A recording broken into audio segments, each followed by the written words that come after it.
జనసేన అంటే రాష్ట్రం కాదు, దేశ బాధ్యత. ఇక వివరాల్లోకి వెళ్ళినట్టయితే జనసేన అధినేత పవన్ కళ్యాణ్ ఈరోజు ఉదయం ఢిల్లీ వేదికగా ఈ యొక్క సమావేశం నిర్వహించారు.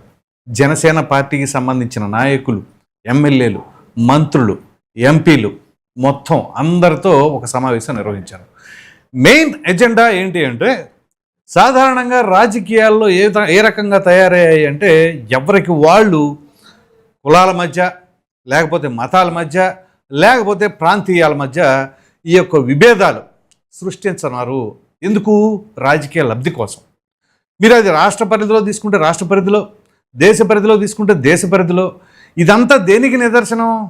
అసలు ఏం చేయదలుచుకున్నారు నాయకులు అంటే, ఎవరికి వాళ్ళు స్వార్థపూరితంగా వాళ్ళ మనుగడ కోసం, లేకపోతే వాళ్ళ పార్టీ మనుగడ కోసం ఇటువంటి వ్యూహాలు పన్నుతున్నారా అని చెప్పేసి అనుకోవాలి. దాని గురించేనా ప్రజలందరూ కూడా ప్రజాప్రతినిధులుగా వీళ్ళని ఎన్నుకుంటుంది? సో దాని గురించే ఇవాళ చాలా స్పష్టంగా మాట్లాడారు.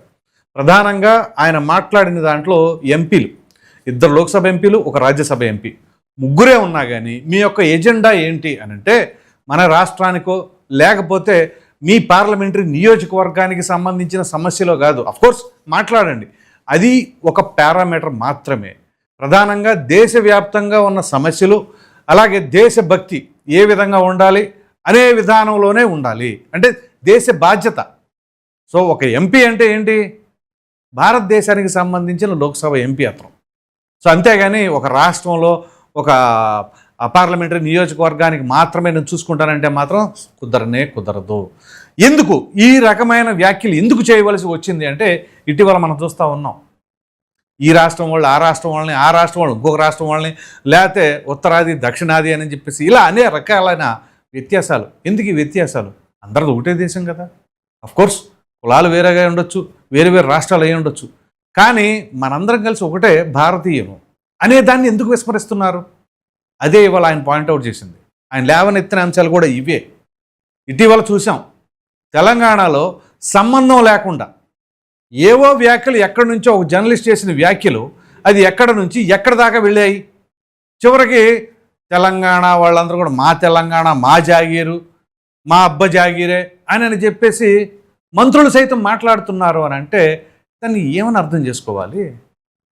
వెళ్ళండి వేరే రాష్ట్రానికి వెళ్ళి, మరి అదే పార్టీ ఎలా పోటీ చేస్తూ ఉంది మా అబ్బ జాగీరే అన్నప్పుడు వేరే రాష్ట్రంలో ఉండకూడదుగా, ఆ రాష్ట్రంలోనే ఉండాలిగా. మరి వాళ్ళేమో జాతీయ పార్టీ. చూడండి, మీరు ఇక్కడ గమనించవలసిన అంశం, మెయిన్ పాయింట్ ఇదే ఈ వీడియో మొత్తంలో. జాతీయ స్థాయిలో ఉన్న పార్టీలు, జాతీయ పార్టీలు, లేకపోతే జాతీయ పార్టీకి సంబంధించిన మంత్రులు, ఎమ్మెల్యేలు, వీళ్ళేమో ప్రాంతాల గురించి, మతాల గురించి, కులాల గురించి మాట్లాడతారు. అంటే విభజించే విధానం అనమాట అది. విభజించు పాలించు అని చెప్పేసి బ్రిటిష్ వాళ్ళ నినాదం ఉంది కదా.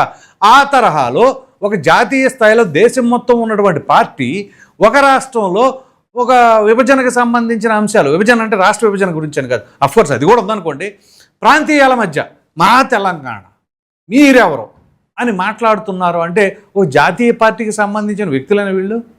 ఇప్పుడు అదే ఒక రాష్ట్రంలో ఉన్నటువంటి పార్టీ, ఒక ప్రాంతీయ పార్టీగా ఉన్నటువంటి జనసేన, జాతీయవాదం, దేశ బాధ్యత గురించి మాట్లాడుతున్నారంటే వాళ్ళ మైండ్ సెట్కి ఈయన ముందు చూపుకి ఎంత తేడా ఉందో అర్థం చేసుకోండి. సో ఒక జాతీయ స్థాయిలో ఉన్న నాయకులు, జాతీయ స్థాయిలో ఉన్న పార్టీ ఎలా చెప్పాలి? అరే అదేంటి నువ్వు అలా మాట్లాడతావు, ఇదంతా మన దేశంలో మన పార్టీ అన్ని రాష్ట్రాల్లో ఉంది, అటువంటిప్పుడు నువ్వు ఒక ప్రాంతం గురించి, ఒక రాష్ట్రం గురించి ఎలా మాట్లాడుతున్నావు అని చెప్పేసి హైకమాండ్ మాట్లాడాలి. మాట్లాడితే మాకు హైకమాండ్ జాతీయ స్థాయిలో ఉంది, ఇన్ని సంవత్సరాలు పరిపాలించావు అని కాంగ్రెస్ గొప్పలు చెప్పుకోవడం కాదు. కాంగ్రెస్ చేసిన వాటిల్లో తప్పులు ఎక్కడెక్కడ జరిగినాయి అనేది చెప్పండి. ప్రధానంగా దేశం మొత్తంలో ఎప్పుడూ లేని విధంగా ఒక రాష్ట్ర విభజన అనేది, అది ఒక చీకటి రోజే. అఫ్కోర్స్ తెలంగాణ రావడాన్ని ఎవరు తప్పు పట్టట్లా, కానీ ఆ విభజన చేసిన విధానం ఎంత దారుణం అండి. పార్లమెంట్ తలుపులేసి ఎవరైనా బిల్లు పాస్ చేస్తారా? ఆ పాపాన్ని మూటగట్టుకున్నది జీవితాంతం చరిత్రలో ఆ చీకటి రోజు అలాగే మిగిలిపోతుందిగా.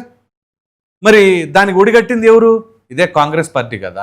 ఇంకా వాళ్ళు ఆ విధానం ప్రక్కన పెట్టేసి మరలా ఇదే తెలంగాణ, ఇదే ఆంధ్ర. ఎంతోమంది అమరులు అయిన తర్వాత సోనియా గాంధీ ఇచ్చిందంటే అమరులు అవ్వకముందే ఇవ్వచ్చుగా. మరి 2014 దాకా ఎందుకు చేయాలి? 2004 నుంచి కాంగ్రెస్ పార్టీ అధికారంలో ఉంది. మరి ఇదే యూపీఏలో కావచ్చు, అంటే సెంట్రల్లో కావచ్చు, రాష్ట్రంలో కావచ్చు, ఉన్నప్పుడు ఆ 10 ఏళ్లలో ఎంతోమంది మరి నిరసన కార్యక్రమాలు, ఇంకొంతమంది ఆత్మాహుతులు ఇవన్నీ చేసుకున్నారు.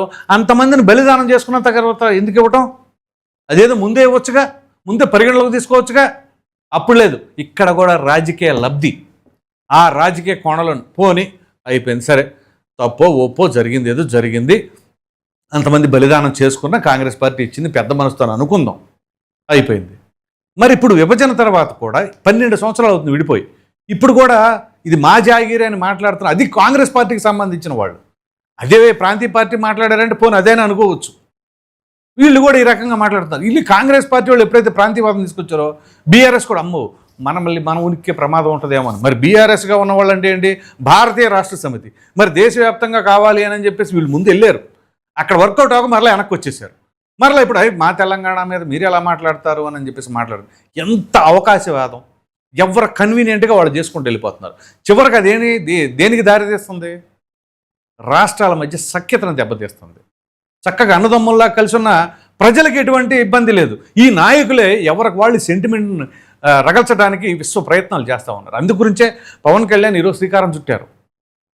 మీరందరూ కూడా దేశ సమగ్రత కోసం, దేశం కోసం ఉండాలా, ఇవే మన మెయిన్ ఎజెండా. రాష్ట్రాలు, ప్రాంతాలు, కులాలు, మతాలు వాటి జోలికి అసలు వెళ్లాల్సిన అవసరం లే. మన దేశం ఇప్పుడు పొరుగు రాష్ట్రం బాగుపడిందంటే మన దేశంలో భాగమే కదా అది. సో సంతోషించాలి. అంతేగాని పొరుగు రాష్ట్రంకి ఏదైనా సరే ఒక పెట్టుబడిదారుడు వచ్చినా, లేకపోతే అక్కడ ఏదైనా సరే బాగోకపోయినా దాన్ని ఇమీడియట్గా ఎండగట్టేస్తారు. మీ రాష్ట్రంలో ఏముంది, మా రాష్ట్రం చూడు ఎలా ఉందో. అరే మీ రాష్ట్రంలో ఏముంది అని చెప్పేసి నువ్వు పాయింట్అవుట్ చేసి మాట్లాడుతున్నావు అంటే నీ ఒంట్లో ఒక భాగాన్ని నువ్వు ఎక్కిరించుకున్నట్టే, నీ పరువు నువ్వు తీస్తున్నట్టే. నీ తమ్ముడికి ఒకవేళ ఏదైనా సరే అనారోగ్యాల పాలయ్యిందో, లేకపోతే అతను ఏదైనా తప్పులు చేసినప్పుడు అరే ఇలా కాదు ఇలా చేసుకోండి అని చెప్పి చెప్పవలసింది పోయి అరే చూడు ఈడు ఎట్టా ఉందో అని చెప్పేసి దాన్ని ఎటకారంగానో లేకపోతే ఎండగట్టేలాగానో చేస్తే మన దేశం ఎప్పుడు కలిసిపోతుంది, ఎప్పుడు కలిసి కట్టుగా ఉంటుంది? ఇదే కదా మనకి బాగా తీవ్రమైన లోపం. నా చిన్నప్పటి నుంచి India is a developing country, India is a developed country అని చెప్పేసి ఎప్పుడు చెప్పుకున్నాం సగర్వంగా. ఎందుకు చెప్పుకోలేకపోతున్నాం అంటే ఇదిగో ఇట్లాంటి ఆలోచనలే, ఇలాంటి నాయకులే. ఎవరైనా సరే ముందు చూపు లేకుండా ప్రాంతీయాల మధ్య లేదా కులాల మధ్య, మతాల మధ్య ఎక్కడ అవకాశం దొరికితే అక్కడ మనం వాడేసుకుందాం. చివరికి వెస్ట్ బెంగాల్లో మమతా బెనర్జీ లాంటి వాళ్ళు ఏం చేశారు? పొరుగు దేశమైనటువంటి బంగ్లాదేశ్ వాళ్ళని కూడా వలసలుగా తీసుకొచ్చేసి ఓటర్లుగా మార్చారు. అంటే మన దేశ ప్రజల అవసరంలా ముందు మనకు పొరుగు రాష్ట్రంలో పొరుగు దేశాల వాళ్ళని తీసుకొచ్చి పెట్టేసుకుంటే మనకు ఓట్లు వేసేస్తారు. కాబట్టి మనకు అధికారమే పరమావధి. అంతకుమించి మన దేశభక్తి ఏం అవసరంలా. ప్రతి పౌరుడికి దేశభక్తి ఉండాలని ఎలా కోరుకుంటున్నామో ఒక పౌరుడికే ఉంటుంది. అంటే ఆ పౌరులకి నాయకులుగా ఉండే వాళ్ళకి ఇంకెంత బాధ్యత ఉండాలి, ఇంకెంత దేశభక్తి ఉండాలి. మరి దాన్ని ఎందుకని మరుగున పడేశారు? ఎంతకాడికి పొరుగు దేశం లేదా మేము పాకిస్తాన్ వాళ్ళు సూపరు అని మాట్లాడే వాళ్ళు ఉన్నారు. ఇంకా దీనికంటే సిగ్గుపడవలసిన అంశం ఇంకేదైనా ఉందా? ఇవాళ దేశభక్తి ఉండాలి అంటే ఇదే ఆషామాషి వ్యవహారం కాదండి. ప్రతి ఒక్కరికి గుండె లోతుల్లో నుంచి ఉండాలి అభిమానం. అప్పుడు ఇట్లాంటి మాటలు వస్తాయి. దానికి నిదర్శనం పవన్ కళ్యాణ్. సో అటువంటి ఆయన్ని పట్టుకొని నువ్వు మా రాష్ట్రానికి ఎందుకు వస్తావు? ఒక పార్టీకి సంబంధించిన వ్యక్తి ఒక సమావేశం మన పొరుగు రాష్ట్రం ఒకప్పుడు ఉమ్మడి రాష్ట్రంలోనే పెట్టుకోనీయకుండా వాళ్ళు చేశారు అంటే ఇంతకంటే దౌర్భాగ్యమైన పని ఇంకేదైనా ఉంటుందా? సో ఇప్పటికైనా తెలుసుకోండి. అరే మనం చాలా చిన్న మెదడుతో, నేరో మైండెడ్తో ఇట్లాంటి ఆలోచనలు చేస్తూ ఉన్నాం. మనం చాలా మెచ్యూర్డ్గా ఉండాలి. మనం ఒక నాయకుడు, అసలు నాయకుడు అనే విషయాన్ని మర్చిపోతున్నారు. ఆ లక్షణాలు ఉంటేనే కదా గుర్తుంచుకోవడానికి. ఆ రకమైన పరిస్థితి. ఏదో మనకు అధికారం వచ్చేసింది, ఇంకెందుకు మన ఇష్టాంతటిగా మనం మాట్లాడేస్తాం అనుకుంటే దానివల్ల ఏం ఉపయోగం ఉండదు. పైగా దేశానికి చెడ్డ పేరు. కాబట్టి ఇప్పటికైనా పవన్ కళ్యాణ్ మాట్లాడిన మాటలు వాళ్ళు ఢిల్లీ వేదిక, ఢిల్లీలో ఏంటది? ప్రధానంగా ఢిల్లీ అనగానే ఒకటి పవర్ కోసం, 2 ప్రొటెస్ట్ కోసం. ఈ రెండిటికి కాదు మనం ఉండాది. పవర్ కోసం, ప్రొటెస్ట్ కోసం కాదు. అంటే అధికారం కోసం లేదా నిరసన కార్యక్రమాలు. ఇప్పుడు అంటే ఢిల్లీ వెళ్ళిపోయి ఏం చేస్తారంటారు? దేశవ్యాప్తంగా తెలియాలి మన బాధ. ఓకే, తప్పేం కాదు. కానీ పవన్ కళ్యాణ్ ఇప్పుడు కొత్త విధానం తీసుకొచ్చారు. ప్యాట్రియోటిజం అంటే దేశభక్తి. ఢిల్లీ అనేది దేశభక్తికి ఆ రకంగా ఉండాలి. ఈ రెండిటికే కాదు, అధికారం కోసం పోరాడతామో లేకపోతే నిరసన కార్యక్రమాలకే ఢిల్లీ వేదికగా కాదు, దేశభక్తికి కూడా ఉండాలి అని చెప్పేసి ఆయన ఘంటాపదంగా అండర్లైన్ చేసి మరీ చెప్పారు. సో ఈ బాధ్యత ఎంపీల పైన మరింతగా ఉంటుంది. అలాగే జనసేన నాయకులందరూ కూడా ఇటువంటి ట్రాపుల్లో పడమాకండి. ఈ కులాలు, ఈ ప్రాంతాలు వీటిల్లో కాకుండా ఖచ్చితంగా దేశభక్తి, దేశ భద్రత, దేశ భవిష్యత్తు ఇవే మీ యొక్క ఆలోచనలో ఉండాలి. ఈ దశగానే మనందరం కూడా కమిట్మెంట్తో పనిచేద్దామని చెప్పేసి నిర్దేశించారు. మరి మీరేమనుకుంటున్నారో అనే అభిప్రాయాన్ని కామెంట్లో తప్పకుండా తెలియచేయండి. Thank you.